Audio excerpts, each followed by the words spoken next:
Salut à tous et bienvenue dans cette vidéo, moi c'est Ben au ukulélé. Et là c'est la chaîne Ben au ukulélé, mais vous connaissez les lieux. Enfin les lieux sur la page YouTube en tout cas. Et il y a au fait un petit bouton où il y a écrit s'abonner.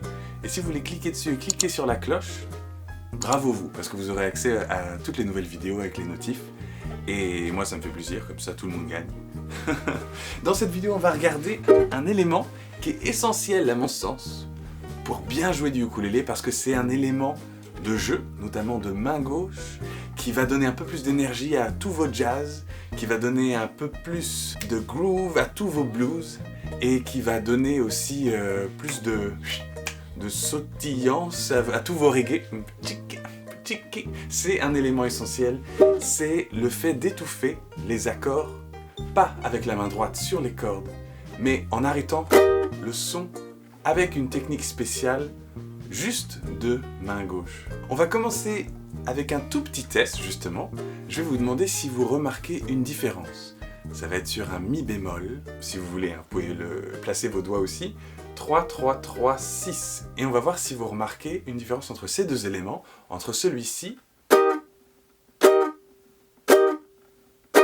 et celui-ci.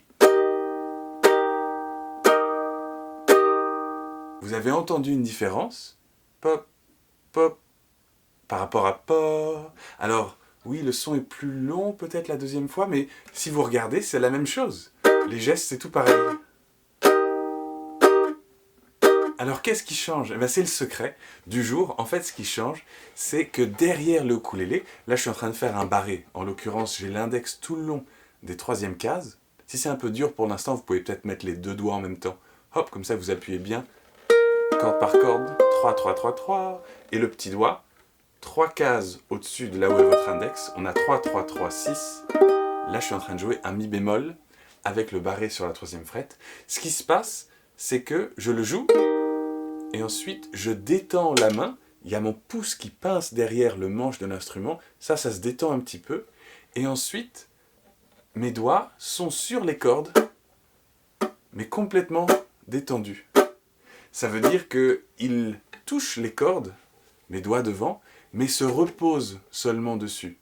On m'a rappelé hier, pendant le cours Zoom, une métaphore que j'avais utilisée il y a un petit bout de temps. C'est comme des oiseaux qui se posent sur des fils électriques, si vous voulez. Ça veut dire qu'ils ne vont pas faire bouger ces fils électriques tant que ça. On n'appuie pas jusqu'au bois de la touche, le bois ici, mais on pose juste notre doigt dessus. Juste assez pour que le son soit étouffé. Donc vérifiez bien corde par corde, que tout est étouffé, et ensuite on appuie et on joue 3, 3, 3, 6. Tout est étouffé, 3, 3, 3, 6. On va faire un exercice plus concret. Ce 3, 3, 3, 6, comme ça, juste des mouvements vers le bas. Vous pouvez le faire aussi tout simplement, un doigt, 3 doigts, le pouce, comme vous préférez, c'est pas grave. Là on joue, et on joue toutes les notes. Et maintenant, il ne faut pas que ça sonne, mais on garde la position qu'on a à la main gauche. Donc on garde la même position, mais il ne faut plus que ça sonne, faites-le aussi. Donc là, on n'entend que du bruit, mais pas de notes. C'est ça qui est important.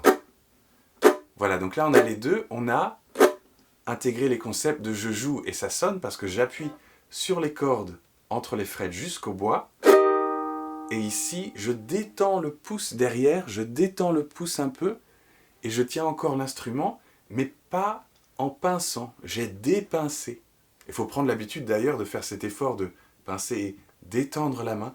Il faut détendre la main, mais quand même porter le ukulélé, il ne faut pas faire ça. Trop détendu. Il faut trouver le juste milieu entre ça et ça. Et le juste milieu, c'est de là à de là. Voilà, vous voyez ? Je tiens encore l'instrument, même position, mais ça sonne plus. Donc ça, normalement, vérifiez corde par corde avec le pouce. Tam, tam, tam, tam, mais vous y arrivez aussi. Et maintenant, et c'est le troisième élément, et c'est avec cet élément-là qu'on va découvrir cette nouvelle... comment on dit skill en français? Skill, ce nouveau talent que vous allez découvrir en vous. Eh bien, c'est de le jouer ici, en appuyant à gauche, et ensuite de détendre la main pendant que les cordes sont encore en train de sonner, ce qui fait qu'on va écourter le son. Vous voyez, on joue, et ensuite on arrête le son. Donc ça fait joue, stop. mais il faut qu'on entende quand même le son durer pendant un certain temps. Joue, stop. Voilà, on va le faire 4-5 fois, c'est parti.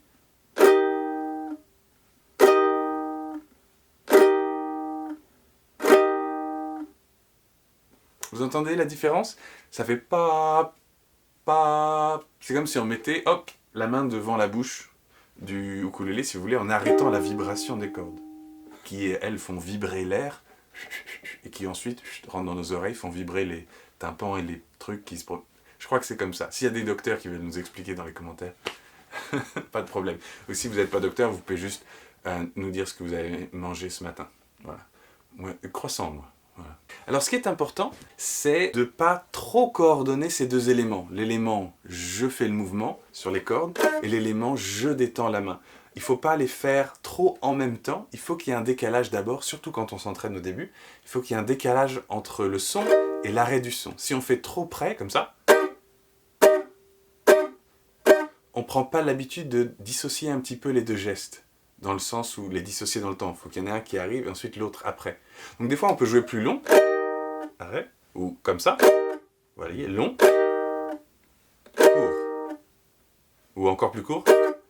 Mais faites bien cette distinction, je joue et ensuite j'arrête le son. Et c'est comme ça qu'on va pouvoir s'entraîner et jouer des trucs comme ça, à la longue. Vous voyez, plutôt que de jouer pa-da-da, da-da,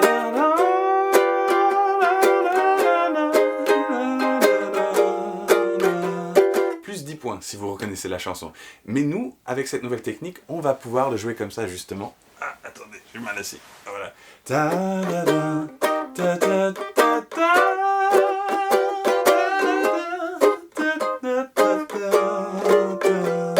Vous voyez, et ça permet un contraste entre les moments où je vais étouffer chaque mouvement vers le bas que je fais, et ensuite des fois il y a des mouvements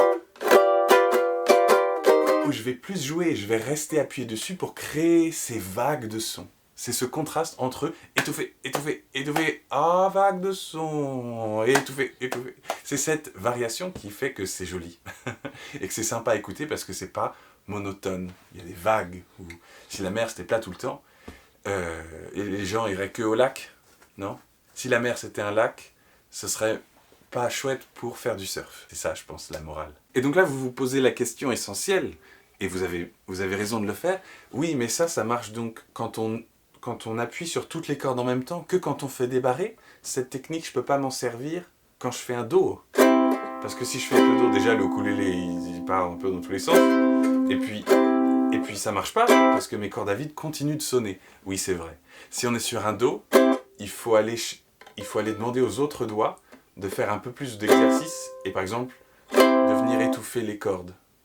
Par exemple. Mais, si on a un accord sur lequel on utilise au moins 3 doigts, ou alors sur lequel il y a au moins 3 cordes sur lesquelles on appuie, par exemple, on appuie, par exemple le CM, on peut le faire quand même, et s'il y a une corde qui continue de sonner pendant qu'on étouffe les autres, ça crée quand même un contraste suffisant pour faire quelque chose de sympa. Et justement, on va se faire un exemple avec Woody. Et avec le dans le... Et puis il a les ailes, je ne sais plus comment il s'appelle. Capitaine Flamme, non?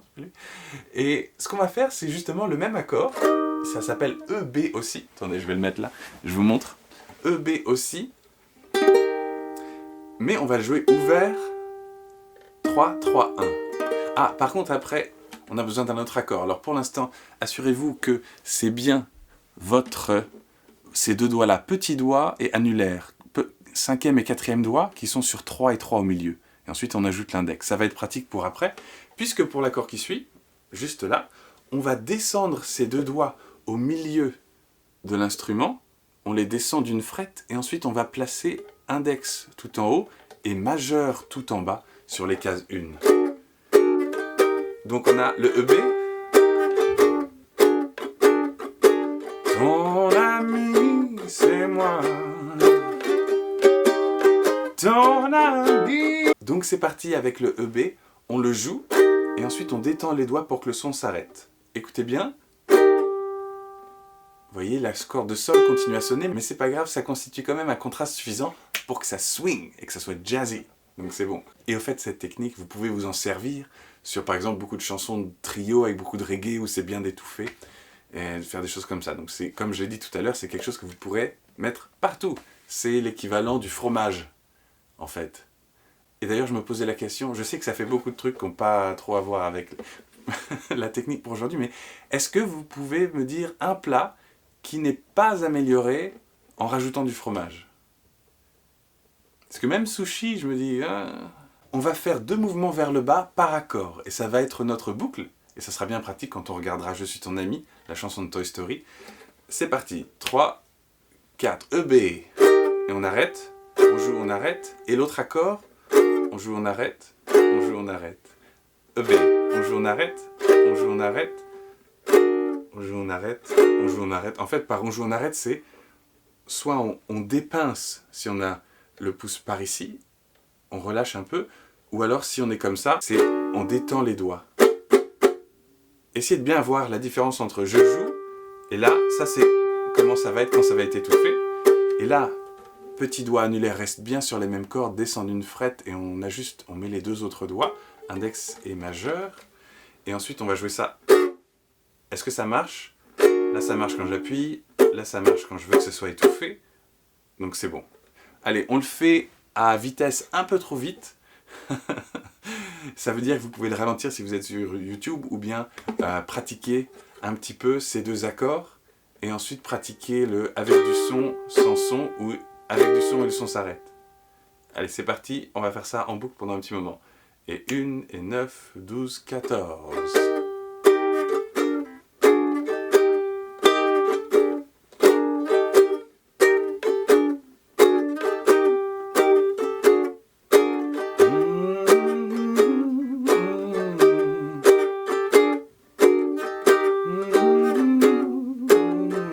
Je change un peu les techniques. Regardez, je peux le jouer avec le pouce par-dessus comme ça. Et des fois, je mets le pouce derrière comme ça. Essayez de trouver ce qui vous arrange. Je suis ton ami. Ah, c'est pas ça qu'il dit en plus. Il dit ton ami, c'est moi.